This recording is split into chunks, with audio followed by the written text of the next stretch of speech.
ঈদুল আযহা তথা কোরবানির ঈদের দিনের উল্লেখযোগ্য সুন্নাহ বা আদব 18টি আমরা জানার চেষ্টা করি। 1, সকাল সকাল ঘুম থেকে জাগ্রত হওয়া। বলতে পারেন এটা কি শুধু ঈদের দিনের জন্য খাস? না, একজন মোমেন ফজরের সালাত আদায়ের জন্য তো ওই টাইম অনুযায়ী তো উঠবে। আর কোন বান্দাকে আল্লাহ যদি তাহাজ্জুদ পড়ার, কিয়ামুল লাইল আদায় করার জন্য তৌফিক দিয়ে থাকেন, সে তো আরো আগেই উঠবে। কিন্তু ঈদের দিনে একটু আগে আগে ওঠা, এটা পৃথক সুন্নত হিসেবে এর দলিল রয়েছে।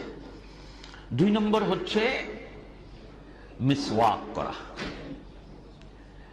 হ্যাঁ, এখন মিসওয়াক বলতে আমরা সাধারণত এই যে গাছের যে ঢাল, সেটা নিমের হোক বা অন্য কোনো গাছের হোক, সেটাকে মিসওয়াক মনে করি। হ্যাঁ, কিন্তু ব্রাশ যেটাকে বলে বা আমরা ব্যবহার করি, এটাও যদি কেউ করে তাহলে মিসওয়াকের যে মূল মাকসাদগত যে সুন্নাত, মুখের পবিত্রতা, এটা আদায় হয়ে যাবে।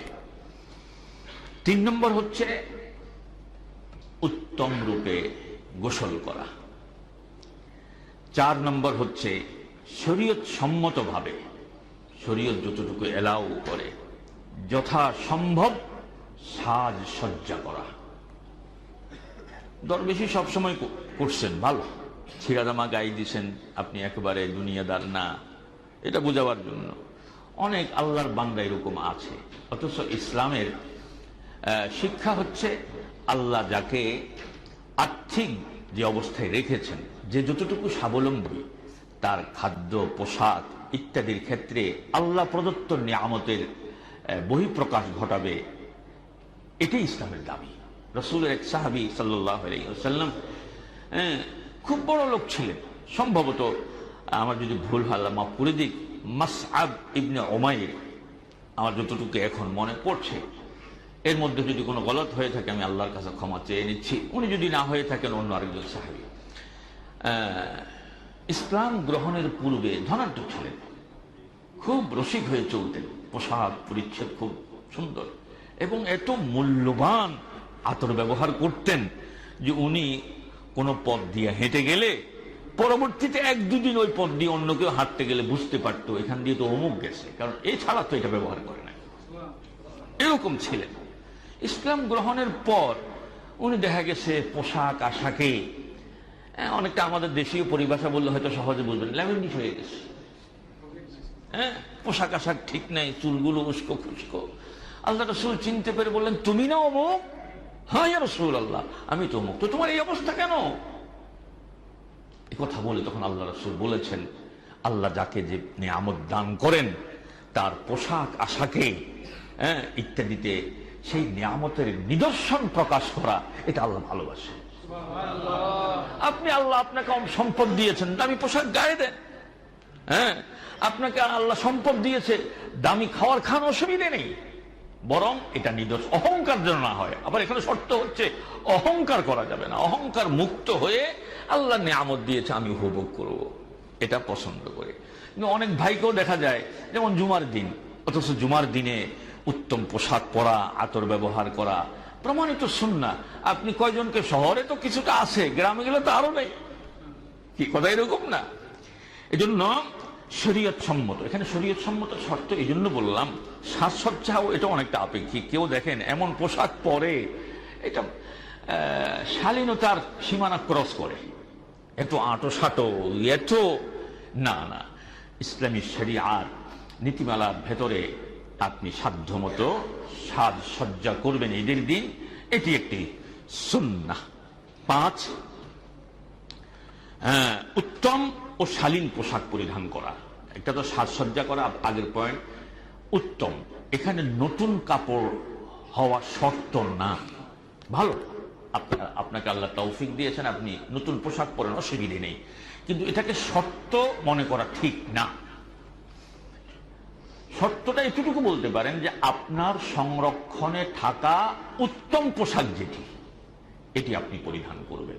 তৌফিক থাকলে ঈদুল ফিতরে কিনেছেন, বাচ্চাদেরকে কিনে দিয়েছেন, এই ঈদও কিনে দেন, আপত্তি নেই, কিন্তু এটাকে শর্ত মনে করা কি নয়, ঠিক নয়। 6, সুগন্ধি ব্যবহার করা, আতর। অনেকে প্রশ্ন করেন যে স্যান্ড আছে না, এটা ব্যবহার করা যাবে কিনা? আমি বলি হ্যাঁ যাবে।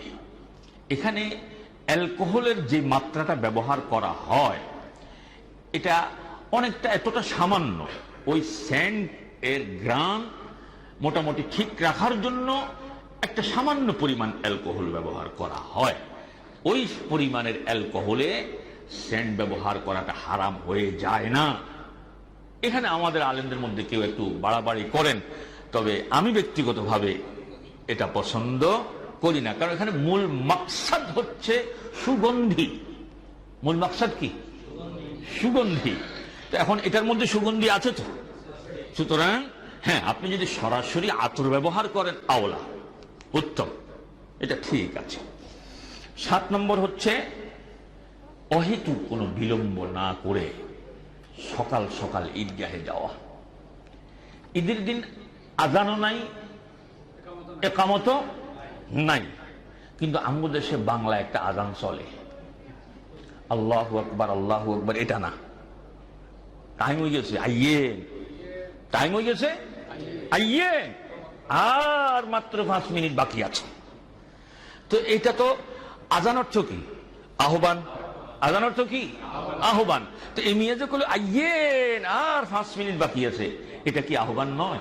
তা আমি কই যে আমাদের দেশে ওই আরবি আজান মানসুখ হয়েছে, কিন্তু বাংলা আজান কেন ডাকাডাকি করবে? কেন? হ্যাঁ, ডাকাডাকি তো করতে হবে। আল্লাহর এই বান্দা তো ফজরও পড়ে নাই। কি? আল্লাহর এই বান্দা তো ফজরও পড়ে নাই। আল্লাহর এই বান্দা তো বছরের 365 দিনের মধ্যে 2 ঈদ ছাড়া তো আসতে চায় না।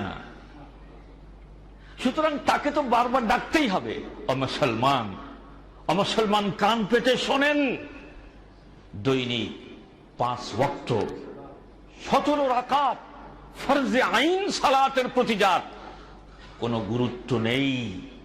তার ঈদের সালাত আদায় করা আর না করা কি পার্থক্য থাকতে পারে? আমাকে বলেন না, বলেন বলেন ভাইজান।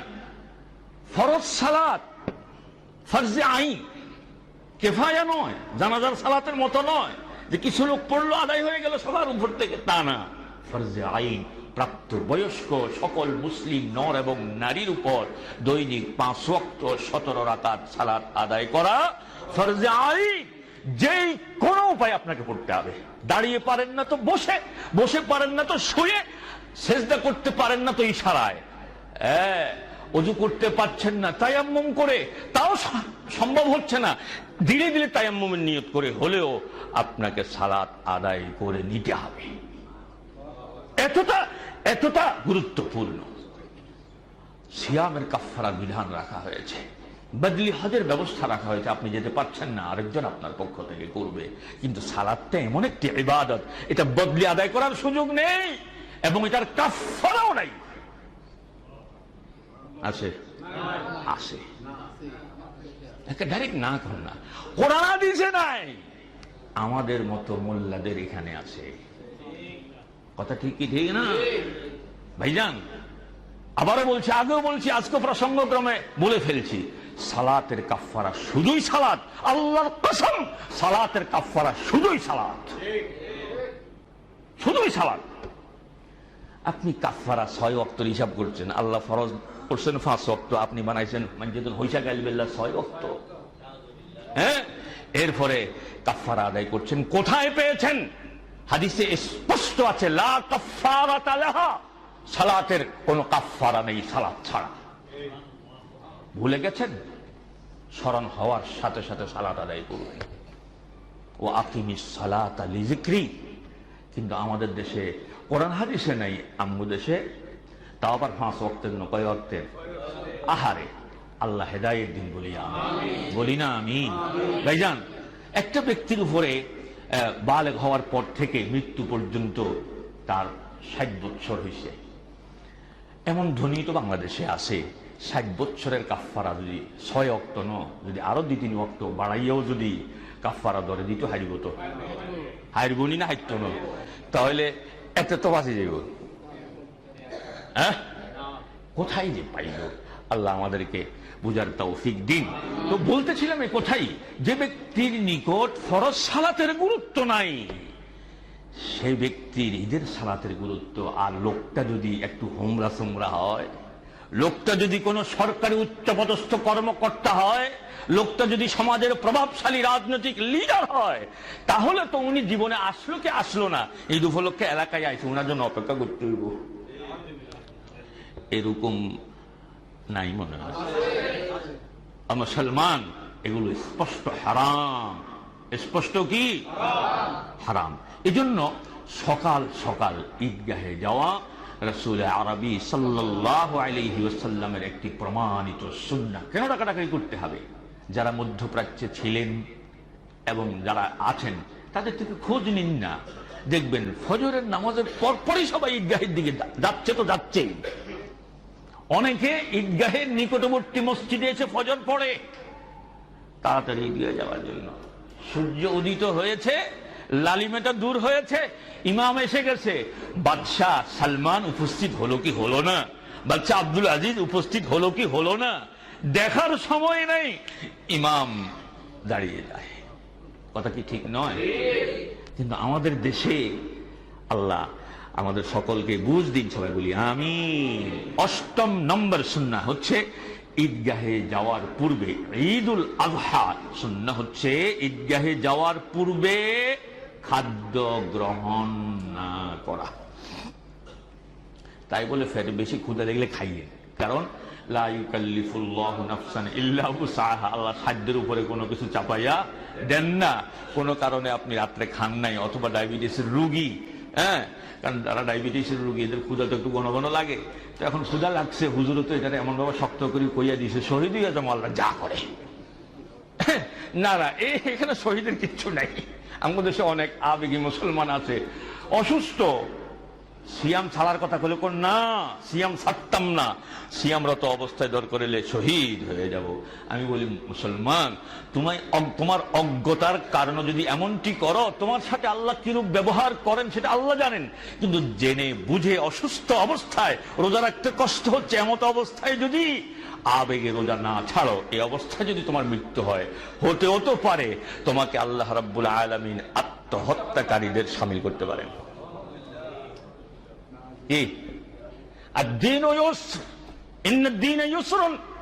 দিন হচ্ছে সহজ, না খাওয়া মুস্তাহাব, সুন্নাহ। রাসূল এমনটি করতেন, আমরাও করার চেষ্টা করব। কিন্তু যদি কোনো রোগ থাকে অথবা ক্ষুধা লাগে, তাহলে খেয়ে নিলে কোনো অসুবিধে নেই। তবে আমরা যদি আগে একটু নিয়ত রাখি, তাহলে অন্তত খাইলেও নিয়তের কারণে একটা সওয়াব পাইয়া যায়। কি আমরা এই সুন্নতের আমল করব? এখন ক্ষুধা বেশি লাগছে, কোদিকে খাইয়া ফেলছি, ওই যে প্রথমে নিয়ত করছি, ফামান হাম্মা বিহাসানাতিন ফালাম ইয়ামালহা, যে ব্যক্তি কোনো ভালো কাজের নিয়ত করে কিন্তু করলো না, কাতাবাহাল্লাহু ইনদাহু হাসানাতান কামিলা, আল্লাহ পাক তার আমলনামায় পরিপূর্ণ একটি নেকি লিখে দেন। কিন্তু হরে কৈত্য নহাইলে যে এই নেকি উড়াই লই যায়, এরকম কথা নাই, বরং কৈত্য হাইলে নেকি আরো বাড়ে, কথাই। তাহলে খাদ্য গ্রহণ না করা নয়, ঈদগাহে যাওয়া আসায় রাস্তা পরিবর্তন করা একটি প্রমাণিত সুন্নাহ। শহরে আমরা বসবাস করি, তাহলে একই রাস্তায় আসতে হয়, যেতে হয়, এখানে পরিবর্তন। হ্যাঁ, কেউ যদি সুন্নাহ পালন করতে চায় পারবে। সেটা কিভাবে? আসার সময় কি এক পাশ দিয়ে আসলো, যাওয়ার সময় রাস্তার আরেক পাশ দিয়ে গেল, আর মনে মনে একটুটুকু চিন্তা করলো যে আল্লাহ রাসূল তো এক পাশ দিয়ে যেতেন, এক রাস্তায় যেতেন, আরেক রাস্তায় আসতেন, আমার তো সেই সুবিধা নাই, অন্তত এভাবে করলো, যদি আমার আল্লাহ যদি আমার রাসূলের সুন্নাহর অনুসরণ করার কারণে যদি কিয়ামতে আল্লাহ রাসূলের সাথে আমার হাসর করিয়ে দেন, তো আমার আর সবচেয়ে বড় পাওনা আর কি হতে পারে? সম্মানিত ভাইয়েরা, 10 নম্বর সুন্নত হচ্ছে পায়ে হেঁটে ঈদগাহে যাওয়া। পায়ে হেঁটে, হ্যাঁ, তবে যদি প্রয়োজন, নিতান্ত প্রয়োজন হয়, তাহলে যানবাহনে চড়বেন, অসুবিধে নেই। তবে আম সুন্নাহ হচ্ছে পায়ে হেঁটে ঈদগাহে যাওয়া। 11, ঈদগাহে যাওয়া ও আসার সময় উচ্চ কণ্ঠে তাকবীর পাঠ করা। বলি আমরা আল্লাহু আকবার, আল্লাহু আকবার, আল্লাহু আকবার, লা ইলাহা ইল্লাল্লাহু ওয়াল্লাহু আকবার, আল্লাহু আকবার ওয়া লিল্লাহিল হামদ। এই তাকবীর পাঠ করতে করতে আসবো, আবার যাওয়ার সময় এই তাকবীর পাঠ করতে করতে যাব। 12 সালাতুল ঈদ মূলত ঈদগাহে আদায় করাই সুন্নাহ, তবে প্রয়োজনে মসজিদে আদায় করাও জায়েজ।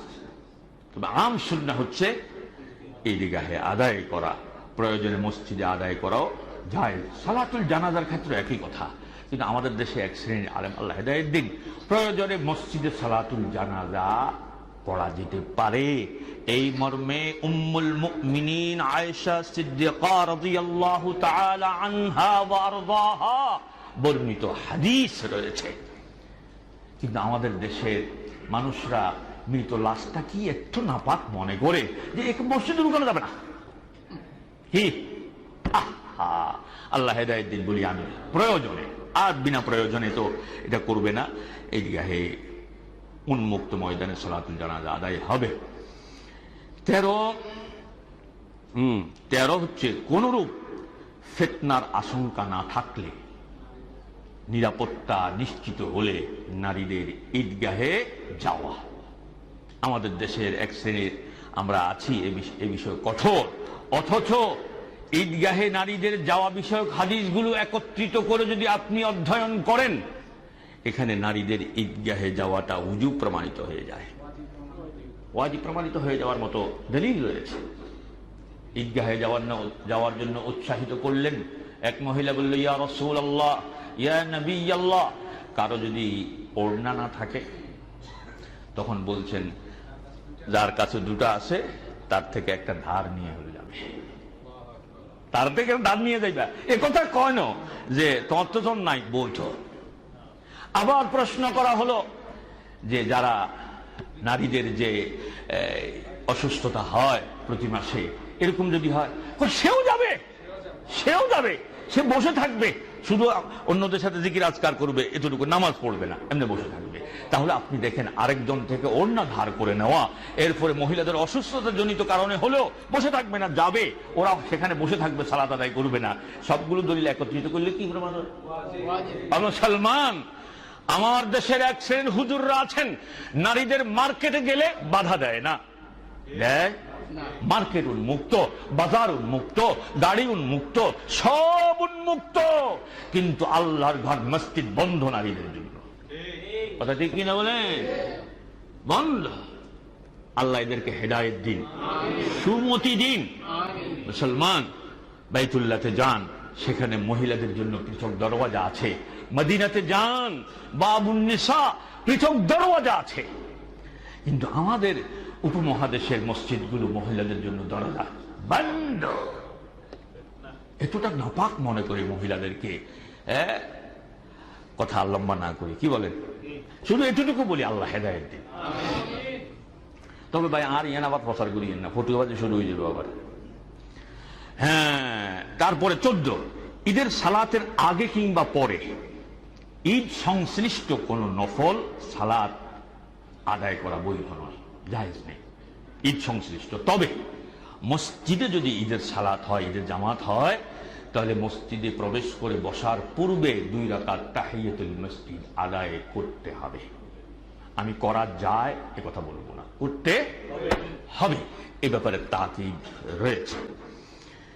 এরপরে 15 নম্বর সুন্নত হচ্ছে ঈদের সালাত শেষে, যেটা আমার দেশে অধিকাংশের ক্ষেত্রেই পরিলক্ষিত হয়, ঈদের সালাত শেষে অহেতুক বিলম্ব না করে কোরবানির পশু জবাই করা।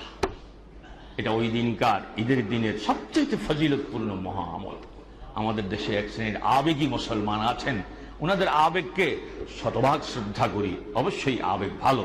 সেটা হচ্ছে মা বাপের কবরটা একটু জিয়ারত করে আসি, পূর্বপুরুষদের কবরটা একটু জিয়ারত করি, ভালো।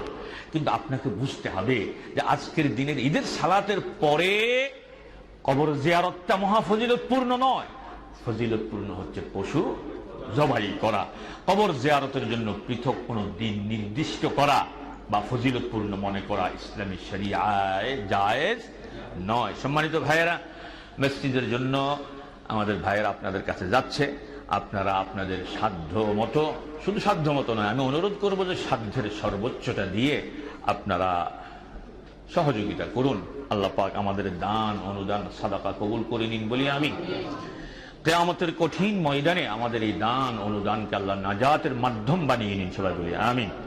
সম্মানিত ভাইয়েরা, তাহলে ঈদের সালাত শেষে অহেতুক বিলম্ব করা, গাল গল্প না করে কোরবানি করাটাই হচ্ছে উত্তম, শুধু নয় বরং এটি একটি প্রমাণিত সুন্নাহ। এরপরে আপনি যখন অবসর হবেন যান, কবর জিয়ারত করেন, আপত্তি নেই, কিন্তু যে কাজটা মহাফজিলতপূর্ণ ওটা আগে আদায় করবেন। 16, কোরবানির পশু নিজ হাতে জবাই করা, এটি একটি সুন্নাহ। নিজ হাতে জবাই করা। হুজুর আমি একবার নহাইল্লা বাসায় করি, হুজুর আন্ডা তো আর মাথার হাত হই তো জানি না কিচ্ছু। ভাইজান, আমরা কদ্দু জানলে কোরবানি হইব, এর আমি কইয়া দেই। আপনাকে কোরবানির পশু জবাই করার জন্য আবার মাদ্রাসা যাইয়া ফাআলা ফাআলা ফাআলু ফাআলাত এগুলো পড়া লাগবে না, তো কামেলের সার্টিফিকেট দেওয়া লাগবে না, দাওরার সার্টিফিকেট দেওয়া লাগবে না। আপনার এতটুকু জানলেই হলো যে কোরবানির পশু জবাইয়ের সময় বিসমিল্লাহি আল্লাহু আকবার বলে ছুরি চালিয়ে দিলেন, কোরবানি হয়ে গেল। না বাণী আছে, কিন্তু আমরা আর কি, আমরা এমন একটা পদ্ধতি বাইর করছি, 7 জনে কোরবানি দেয়, সলিমউদ্দিন ইবনে বশির উদ্দিন, তারপরে আবুল কালাম ইবনে আবুল বাসার, হি এত বড় ফরজনামা লিখে দেই। হুজুর কেবলা কোরবানির পশুর সামনে যাইয়া সিলিফিয়ান ধরাই দিছে, বিসমিল্লাহির রহমানির রহিম, বেশি শেষ করি আল্লাহু আকবার। এখন সাহেব কোরবানি যিনি দেন ইনি চিন্তা করছে হুজুর তো একটা পরিশ্রম হইছে, 1 পৃষ্ঠা তেলাওয়াত করতে হইছে। ও ভাই জান, এগুলো আসলে মূলত কইলে রাগ হয়, করতাম কি কন, এগুলো হচ্ছে আপনাদের পকেট থেকে টাকা নেওয়ার আমাদেরই একটি ফাঁদ। এ কথার অর্থ এই নয় যে দিবেন না, দেন, কিন্তু আপনি যে নিজেও পশু জবাই করতে পারবেন, বিসমিল্লাহ আল্লাহু আকবার বলে আপনি যদি জবাই করেন আপনার জবাইও হালাল হয়ে যাবে, এতটুকু অন্তত জানেন। রাসূলুল্লাহ সাল্লাল্লাহু আলাইহি ওয়াসাল্লাম নিজ হাতে কোরবানির পশু জবাই করেছেন। অন্যকে দিয়ে জবাই করাটাও জায়েজ আছে, কিন্তু একথা মনে করিয়েন না যে হুজুরের দিয়ে জবাই করলে সব বেশি, আমরা না।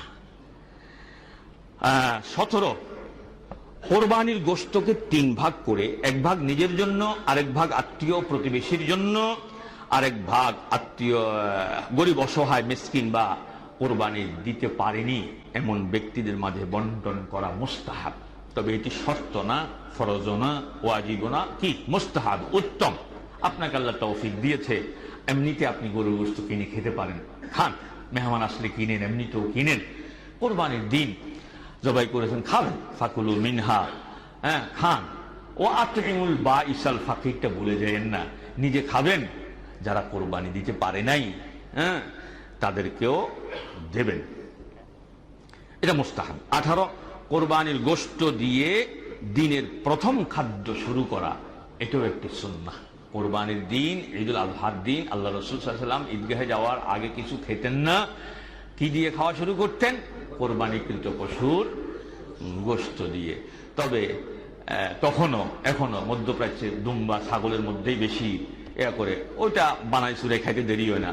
কিন্তু আমরা দেশে তো গরু এমনটা লই, 5,80,000 10 লাখ গোস্ত, ইনশাল্লাহ 1300 মন তৈব। তো এখন 1300 মনিওয়ালা গোস্ত গরু হতাইতো কেয়ামতের মতো কষ্ট গেছে, হতাইতে থাম্বা টাম্বা রেডি করি, আল্লাহ দিলে কাটতে কুটতে যায়, এসারক্ত হয়ে যায়। তো সুন্নতি ভালো করবো কতক্ষণে। তবে এতটুকু জানেন যে কোরবানির গোশত দিয়েই দিনের প্রথম খাদ্য গ্রহণ, এটি হচ্ছে সুন্নাহ। 19, পারস্পরিক ঈদের শুভেচ্ছা বিনিময় করা সুন্নাহ। সাহাবায়ে কেরাম তাকাব্বালাল্লাহু মিন্না ওয়া মিনকুম এই বলে পারস্পরিক শুভেচ্ছা বিনিময় করতেন। 20, সকলের সাথে, সে আপনার রাজনৈতিক শত্রু হোক, জায়গা জমি নিয়ে বা অন্যান্য কোনো সামাজিক কারণে দুশ্মন হোক, তার সাথেও ঈদের দিন হাসি খুশি থাকার চেষ্টা করবে, এটা সুন্নাহ। আল্লাহ তৌফিক দিন, বলি না আমিন।